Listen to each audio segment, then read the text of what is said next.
everyone, Jai Hind and welcome to the platform of Study IQ IAS in English. My name is Bhavar Singh Surya, Mix India 115th course and qualified civil services in 2012 and I welcome you on the platform. Now when it comes to the crackdown in 2025, so the state government in Andhra Pradesh, it had tightened the enforcement at the border gates to curb the illegal entry. And also there had been a modernization push for the ILP, that is inner line permit, that is what we are discussing today in our today's session. So there had been integration of the facial recognition and the digital portals as well to track the visitor duration as well. At the same time, when it comes to Meghalaya, so there had been renewed protest demanding the immediate implementation of the inner line permit to check the migration, as well as there are the civil society groups link which links the 6th schedule demands with the ILP like protections in Ladakh as well. And that is the reason why ILP or the inner line permit had been in the news recently. So let's study and let's understand what this inner line permit means and in what all or which all states the inner line permit is required while you are visiting these areas. Now when it comes to ILP or the inner line permit, it is basically an official travel document that is required by the Indian citizens to enter the protected states for a limited period of time. At the same time, the objective of introducing the ILP was to preserve the indigenous identity, the scheduled tribes which are living over here, the land rights as well as the demographic balance in the sensitive frontier regions which are there. Currently, it is there in 4 of the states which are there. The 4 states are Arunachal Pradesh, Nagaland, Mizoram as well as in Manipur, ILP is there. Now, how did this ILP came into being? Actually, this is not Indian scheme, but actually this was implemented during the British rule itself. So it was the Bengal Eastern Frontier Regulation or BEFR that was created or that was enacted in 1873. Over there, it was originally created so that the British commercial interests could be protected in the tea as well as oil trade from the local disturbances. Over here, this complete act, it was basically aimed to prevent the non-tribals from establishing any of the rival ventures. And eventually, what happened was that when India got independent and in 1950, we drafted the constitution, we became sovereign state. So over there, the British subjects that were replaced by the citizens of India in 1950. So ultimately, this shift, it completely changed in 1950. So earlier, when it comes to the act, it was basically to, it was the major purpose of the act in 1873 or the motive behind it was the exploitation. All right, it was created by the British following the isolationist policy to protect the crown's commercial interest. But at the same time, when it comes to the code or the act that is there today, it is basically for the protection. This had been retained by the Indian government to protect the indigenous tribes which are there from the exploitation by the outside commercial interests which are there. So it is designed to preserve the rich heritage of the tribal traditions, the customary laws which are there as well as the land ownership and to prevent any kind of demographic shift that can be due to the illegal migration into the region.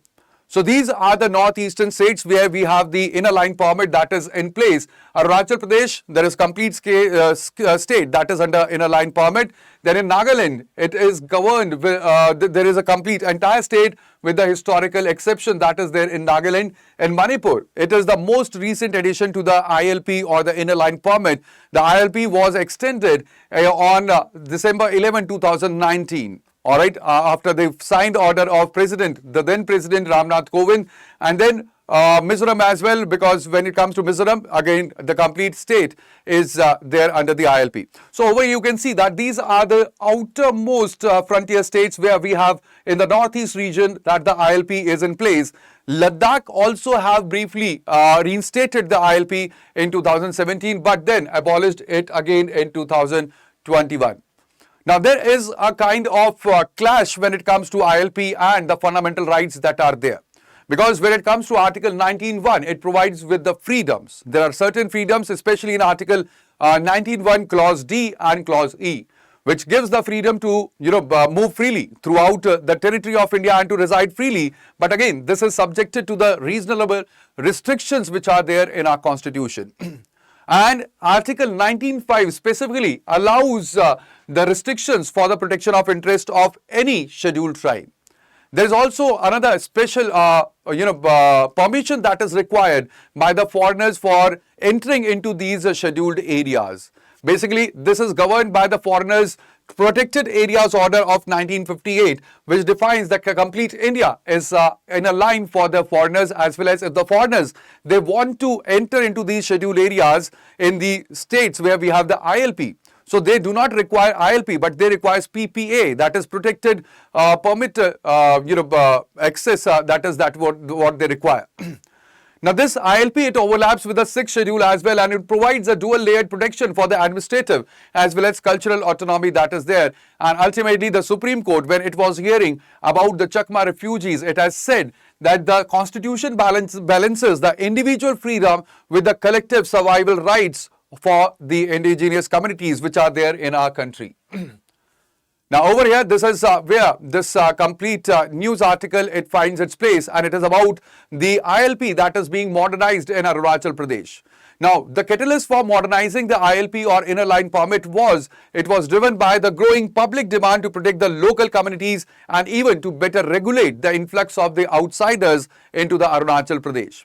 Now, Arunachal Pradesh cabinet that had been chaired by the Chief Minister of Arunachal Pradesh, that is Pema Khandu, it has approved the stringent new ILP measures that will be implemented from May 2026. Now, there is a complete shift, that is that the state is being transitioned from the porous paper-based system to the zero tolerance digital enforcement network or framework that will be there.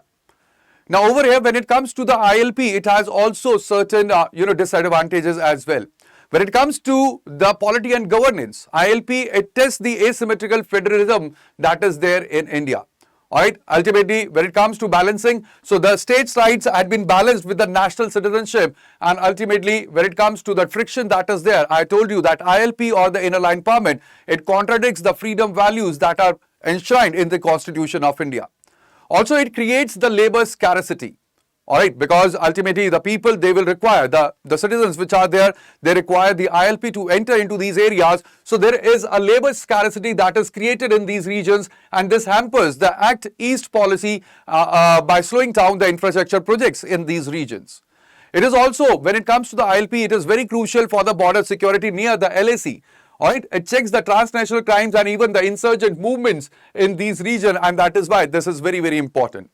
But at the same time, when it comes to ILP or the inner line permit, it creates the cultural and ethical dilemma as well. There is a preservation of the minority subcultures against the melting pot effect that it preserves. All right. At the same time, it also is very important because this ILP network or the ILP framework, it actually lays down the son of the soil theory. That is, there is the ethical conflict between the insiders and the outsiders which are there.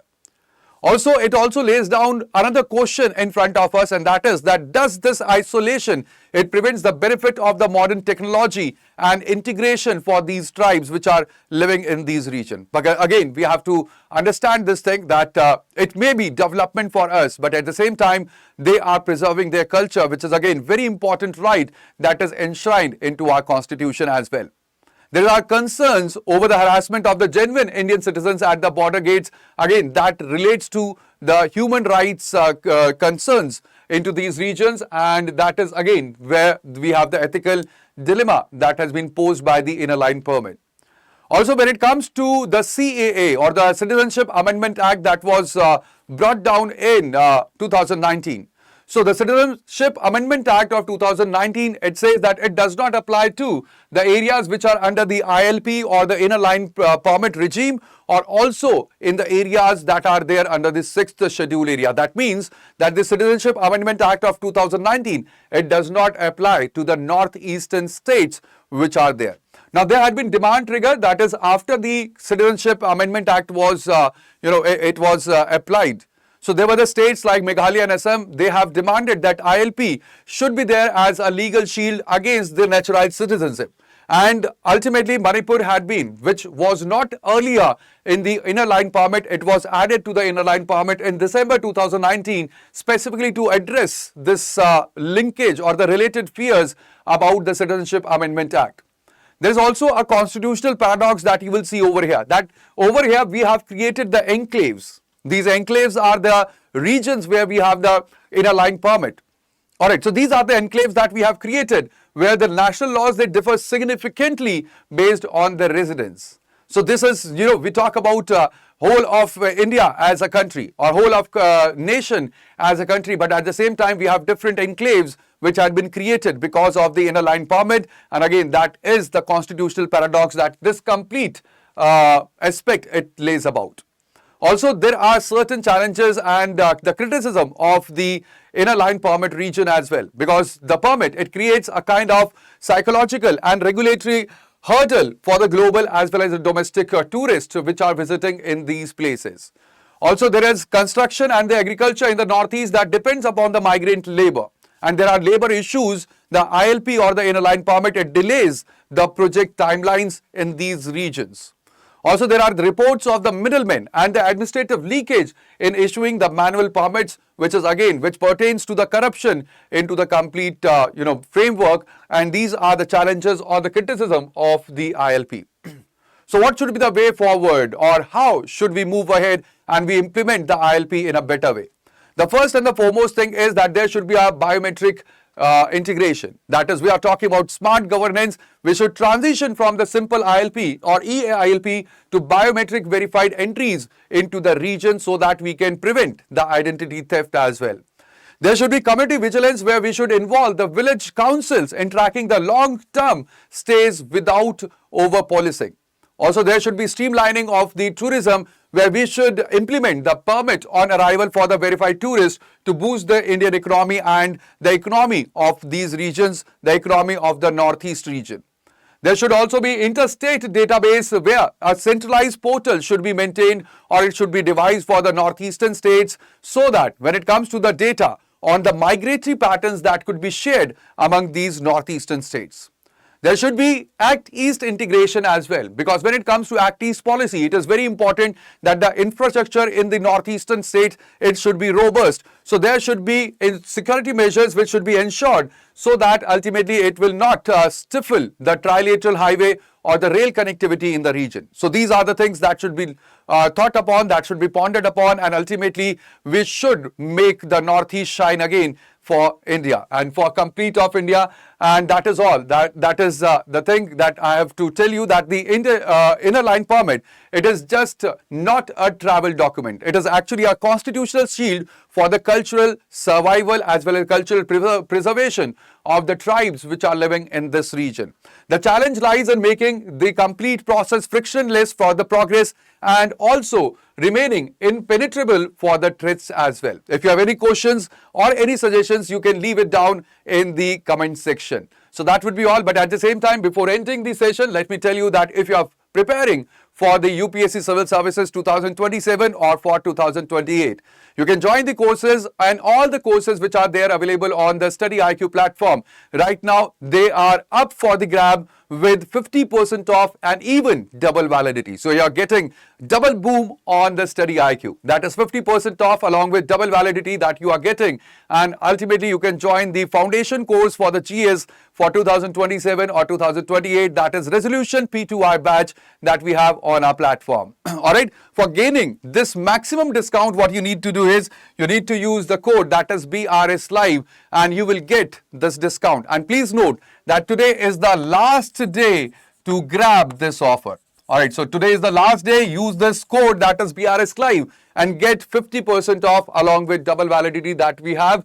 And if you are looking for an optional, so I am taking the public administration optional as well. We have started the session today itself, and again, you can enroll into the public administration optional again with 50% off and getting the double validity. Again, what you need to do is use the code BRS Live. I have just started the session. Today was the orientation session that I have taken. If you have not seen it, you can see it on our Study IQ optional channel that is there on the YouTube as well. All right. The rest of the classes will be, will be continued from the Monday onwards. So you have, again, the last offer today is you are getting two of the offers. That is 50% off along with double validity. You can enroll into the public administration optional as well, which is a kind of lucrative as well as a, not a lengthy optional that is there. It is short, crisp, as well as very good optional for your upcoming examinations. So that would be all. Thank you very much, guys. But do not forget to like, share, as well as subscribe to our channel for more such future updates. Thank you. Bye bye. Take care and Jai Hind.